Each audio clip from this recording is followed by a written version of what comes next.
Why do I look orange right now, or like yellow? Hey guys, long time no see.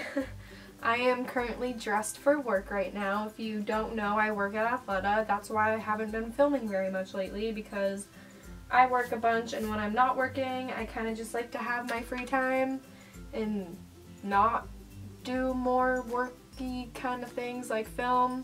And honestly, I haven't been very motivated to film lately because, I don't know, YouTube kind of sucks right now. Anyways, that's besides the point. You're watching a high school advice video, so I'm gonna give you a high school advice video. So yeah, these are just some pretty basic key points that I would find useful, and I kind of would have liked to have been talked about a little more before I started high school. I'll just jump into this before this intro gets too long. So the first one is just simply don't slack off. Yeah, it's high school. Yeah, you're gonna feel the urge to skip class all the time, but you can take your freshman year to kind of slack off, get the hang of things. That's what I did personally.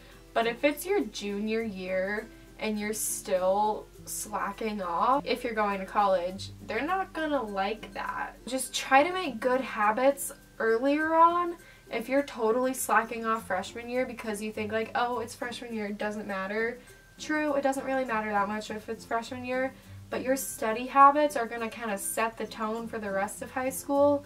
So if you're slacking off freshman year, your habits are probably gonna make you slack sophomore year, and if you're slacking sophomore year, you're gonna slack junior year, and you get the point. The next one is, it is inevitable that you will have drama at some point throughout high school.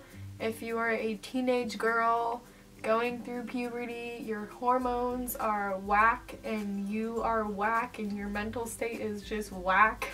I'm sure there will be some dumb thing that you and your friend get in a fight about, and yeah, it's inevitable. Like, you're a teenager, teenagers have drama with each other, so don't let it like ruin your life. There's some drama I can think about from my freshman year, and I just laugh at it now because I'm like, what the hell, like, why did I even worry about this kind of stuff? Yeah, but it's just high school. Life will move on. I know it's easier said than done. If you're going through high school right now and you're having a tough time, just know that life will move on. High school is not gonna set the tone for the rest of your life. And if someone is like spreading a rumor about you, just remember there's something wrong with them, not you. But if someone's spreading rumors about you and talking crap, making you look like a bad person in front of all these people, just remember they're the insecure ones if they're focusing on someone else so much and making them look bad.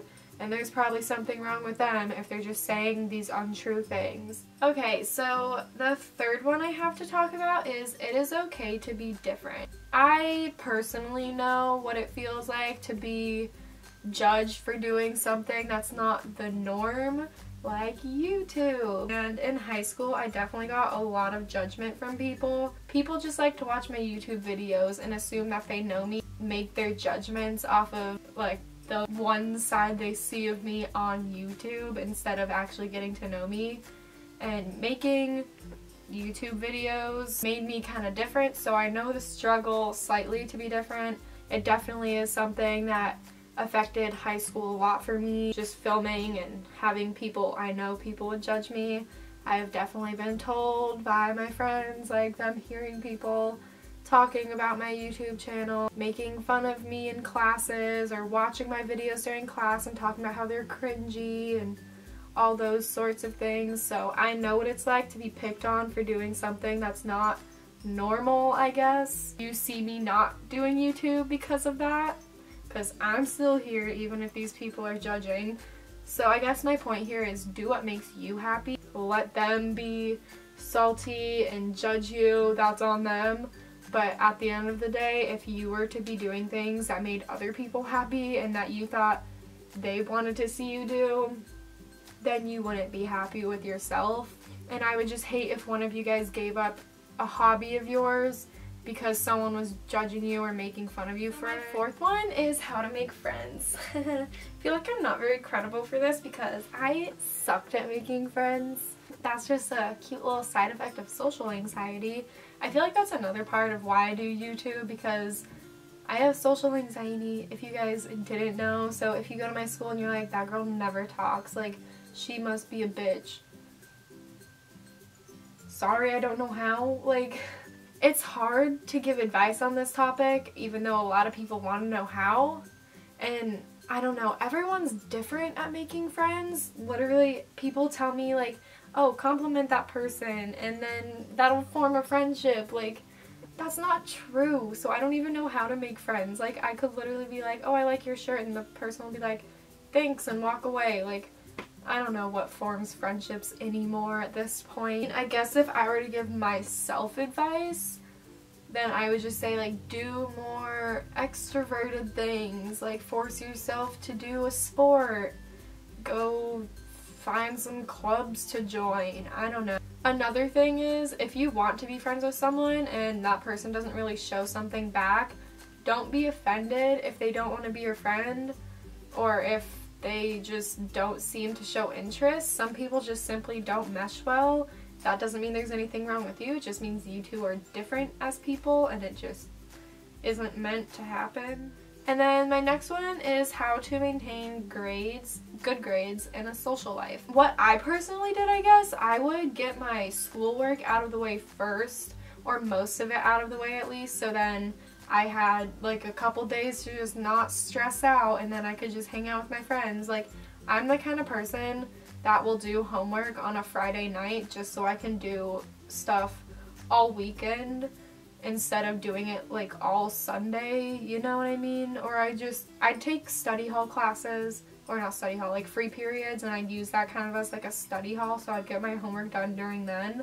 But yeah, that kind of helps balance it out. Maybe if you want to like incorporate the two within each other, you could do like study groups with your friends. If I get home from school, the first thing I do is I do my homework and then I just relax, because that's what's easiest for me and that's what stresses me out the least. And then another piece of advice, this kind of is something that touches more on people with like mental illness, I guess, but if you need to take a mental day off of school, then do it. If you were to go to class and you were just having like a really off day and you just couldn't focus, then there's really no point in going to class if you're just not going to pay attention and can't focus, you know what I mean? If I was ever just having like a really like bad day where my anxiety was just really high, I would definitely just take a day off, just kind of like a sick day, but it would be more like a mental break kind of a day, just because I really needed a day to like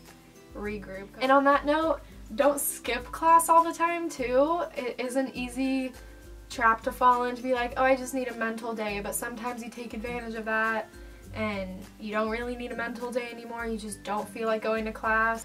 The more you go to class, the better your grades will be, believe it or not. But yeah, I mean, unless you're some crazy genius and you skip class every day and still pass it, then good for you. But most people I know tend to not do very well when they skip class all the time. Let's see. And the next one is take AP classes if you can. Or IB, I don't know. I didn't have IB classes at my school, but I know some schools do.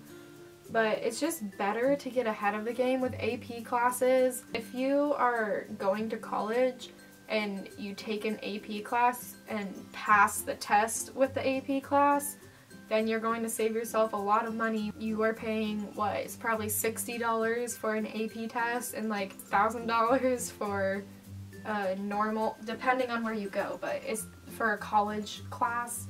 So if you can take an AP class, definitely take advantage of that. I wish I did more of that, but I kind of strayed away from AP classes if I knew I wouldn't be able to pass the test, because I'm just a bad tester in general. Taking AP classes will save you a lot of money and maybe even get you ahead for college. So yeah, that's something I definitely wish I did more of. So that's my advice to you. Even if you don't want to, you'll be getting the work done earlier on and you won't have to do it later. This video kind of just turned into what I wish I knew before high school. I guess I'm just going to cut it off there because that was a really long video. Yeah, I think that's it. Hope you enjoyed this video. Thank you so much for watching. Follow our social media, which is down below. Yeah, bye!